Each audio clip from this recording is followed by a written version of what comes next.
The World Ends With You Final Remix is certainly a port.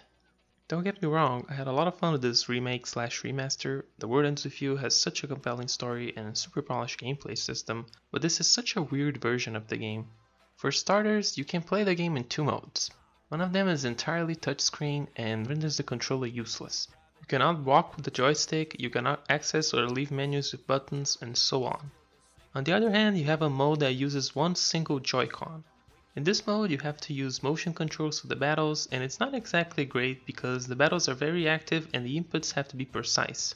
Apparently some people get used to it and enjoy it, but I just couldn't. Abilities are triggered in all sorts of ways. Some ask you to slash the screen, some to slash enemies, others to slash Neku, which is your main character, and you're telling me to aim with motion controls and pull all these off? No. Joy-Con mode though allows you to walk around the map with a joystick and has normal controls for accessing and navigating menus, which makes me wonder, why the hell doesn't the touchscreen mode use any of these features?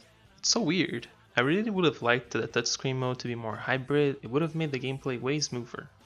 It's hard to understand what the hell they were thinking with this design choice. I kept asking myself that during the whole game. The World Ends With You takes place in the chaotic Shibuya and was made to be like a guide to the city world. You'll learn all about its famous tourist spots, areas, neighborhoods, and even urban legends.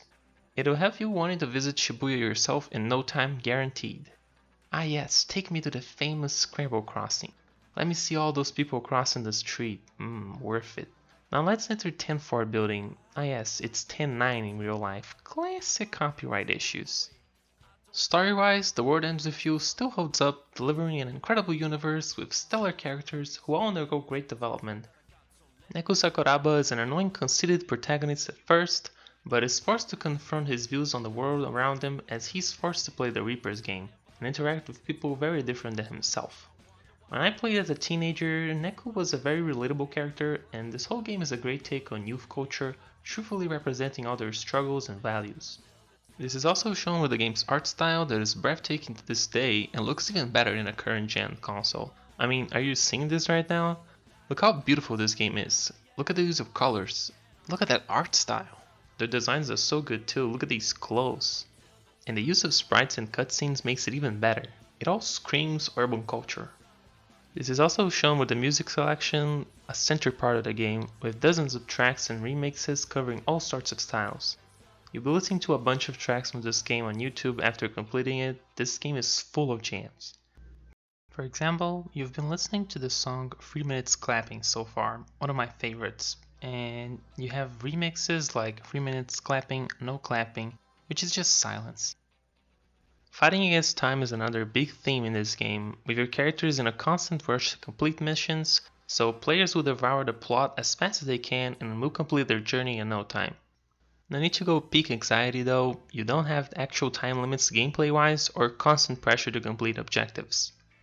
What's interesting though is that the game has a super fun post-game system that'll give you more details to pick up on from the events that happen during the main story and also fleshing out what was happening behind the scenes from the main characters. While the post-game has a lot of cool stuff to do, 100% in this game is a nightmare I don't recommend to anyone due to the massive list of collectibles and abilities to master. You have to grind items to get other items, but these items have to be grinded for other items. It's like an item pyramid scheme. The World Ends With You, however, has incredible features that offer help with grinding with a fair trade-off.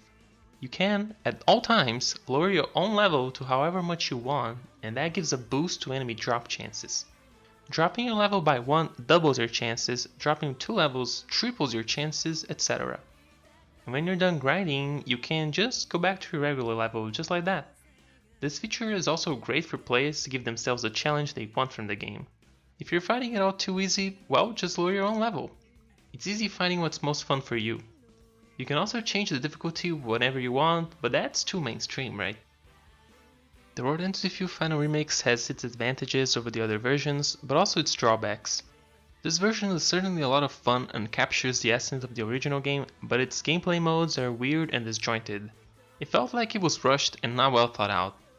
Have I mentioned the touchscreen mode? One of the main reasons to get Final Remix is the new chapter called A New Day, which is short but offers new lore and hints of the future of the series, probably good to know with a new installment coming this year. Of course, accessibility is a key factor. Not anyone has a DS these days, or let alone can acquire a copy of this game at this point in time. Emulating a DS is always an option, but I don't think it's a good idea. I can only imagine how hard it would be to play the DS version on a computer. So what I'm trying to say is, while I get the criticism around this port, it's still incredibly fun and the most accessible version of the game right now, also with new content. Oh my god, the new music in this game is bonkers. For people interested in the World Ends With You, the Switch version is a great pick. It's still worth buying it just could have been more polished. It was a great reminder on how amazing the World Ends With You really is, and if Neo can bring this essence into a 2021 experience, we'll get something special for sure from this new game. Thank you very much for watching. I'm going to try and do some shorter reviews from now on. Let's see how it goes. If you enjoyed it, consider giving the video a like, subscribing, you know the drill. I appreciate all of you who dropped by, your support is awesome. See you all around e até mais!